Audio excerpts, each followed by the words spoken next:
Hey guys, this is Yoda. Blizzard recently posted some changes that they're going to be implementing in these dungeons that we'll be testing this week on the PTR. All of the four within Season 2 dungeons, so Priory, Darkflame Cleft, Cinderbrew Meadery, and the Rookery. And these are the best words that we have read all season. We like to slow the pace of combat to allow for more coordination when groups are faced with dangerous casters. We've generally increased the cast times of more dangerous spells and removed, simplified, or slowed the cast of others. Okay, I don't know about removing them, but having longer cast time dangerous spells basically makes it so that if you happen to overlap your kick with someone or with an AoE stop, it's not the end of the world. Something that I mentioned before, because you can just kick early, and the AoE stop usually should happen at the end of the cast to take advantage of a longer cast time. So theoretically, this should make things a lot easier for those uncoordinated groups or groups with no paladin that are dealing with dangerous casters. Second, frequency of tank busters throughout the dungeons. We like to generally reserve this for more dangerous creatures and dungeon bosses, which removes some instances of tank damage that we felt were inappropriate. So it's kind of hard to say like what that would have meant for season 1, but for season 2, obviously we'll see how that plays out. These are good. These are probably good changes. It's probably going to result in tanks just randomly flopping a lot less in future dungeons. Go through the actual changes that they've posted. So Priory changes: Consecrate now has a precast visual and 2.75 second cast time. No longer use Seal of Light's Fury. I don't know if you guys remember leveling dungeons, but Consecrate was like actually by far the highest source of damage taken from these things, and that being severely nerfed is a good thing. Templar Strike and Divine Storm was also a massive source of damage intake. Like, people were dying in heroic dungeons when they were probably capable of doing like higher level stuff.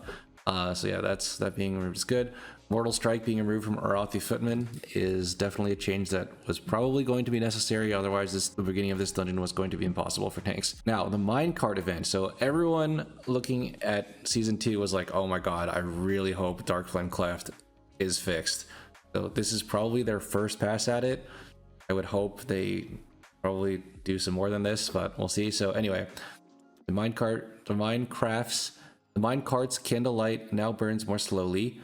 While light radius increased, so that means when you're while following the cart, you'll have more space to play, and also you'll have to run around and get candles less often. How less often, who knows. The light radius of the candles has a visual indicator, which is nice. Shuffling Hoarder no longer uses Shadow Smash. I think this was like a frontal AoE that could break the candle, or if it hit the cart, it was like just GG. You had to AoE stop it and then hope the candle moved, because of course it recast it. You had to AoE stop it and then hope that the cart moved out of it. So that's gone. Reduce this area effect size of Suffocating Dark. I don't actually remember what that is, so we'll have to check that out when the PTR actually comes out with the dungeons. One thing I was hoping they would do is to change darkness. Right now, darkness means you do 99% less healing and 99% less damage, which means if you're like actually fighting something but you're in darkness, then it's just a wipe because you can't heal yourself. The tank can't heal himself, the healer can't heal the group.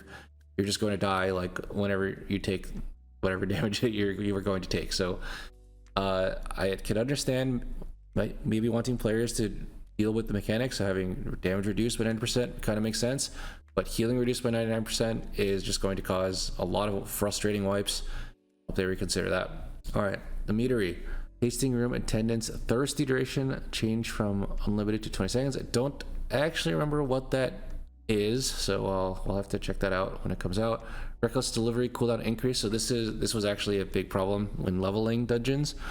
The hobgoblins basically would charge into a wall. This ability was like insanely OP. If it charged into a close wall, it would do like a lot of damage. If it charged into a far wall, it still do a lot of damage, and it would summon a bunch of small like mobs, and these mobs would do insane melee damage to tank. I hope they actually nerf those melee damages. Probably something they overlooked, because Blizzard kind of overlooks melee damage, as we saw with Necrotic Wake. So yeah, cooldown increased is a good thing. Honey Volley cooldown increase, that's the AoE slow in the B area. So this is probably a good change. Honestly, I think you couldn't even solo kick it before. Now hopefully you can solo kick it. The Rookery, Kyrasis now has an increased hitbox range during Lightning Torrent. You guys remember leveling, this guy would jump to the middle and only ranged DPS could hit him. Surely now melee can hit him, hopefully. Cursed Rookguard no longer uses Crackling Rush. I assume that's a tank buster, don't really remember. Void Cursed Crusher no longer uses Implosion. I don't actually remember what that is, so I guess we'll have to fill the dungeons out when they come out. But realistically, the most heartening stuff from here is that they understand that the main minecart event is a problem. Hopefully they reconsider darkness removing healing effects, or reducing healing by 90%. And secondly, these two lines are very nice. Hopefully we see the effects of them in the future. We'll see. Anyway, thanks for watching. Peace out. Be sure to catch a stream. We'll be playing PTR a lot this week.